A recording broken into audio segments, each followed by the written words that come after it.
Finally, the London-based company Today Translation is looking for an emoji translator. The role will include compiling a monthly trends report along with cross-cultural research on differences in emoji usage.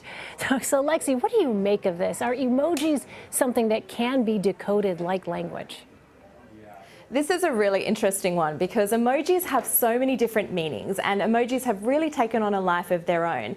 So there are a lot of different interpretations for emojis. If you've sort of been on the internet for a little while, you'll probably know that certain fruits and vegetables have been associated with things that are not necessarily to do with fruits and vegetables. So things are totally open to interpretation when it comes to emojis.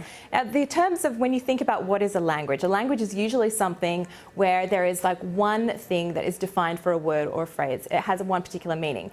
Emojis have many different contexts depending on where you use them, location, country, depending on what you're talking about. So this is a really interesting job description. Obviously, emojis are such a huge way that we communicate, and we often use pictures and emojis in order to express feelings that perhaps, regular words are not appropriate for, or they don't make sense, and it's also a really abbreviated form of communication as well.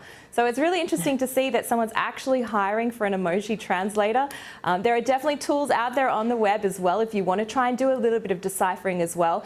But emojis are like a living language, really. You think about people can use them for different purposes, and they change meaning depending on context as well, and also depending on the demographic of how people use them. I mean, a peach emoji to a 65-year-old is totally different to what a peach emoji means to an 18-year-old. So it's really interesting to see this development. And if you want to find out plenty more about emojis, there's just so many resources online too. So it's going to be an interesting job for whoever decides to take this one up. Yeah, I'll be looking at some of those translator sites right after this. Lexy Savvides from CNET, thanks so much.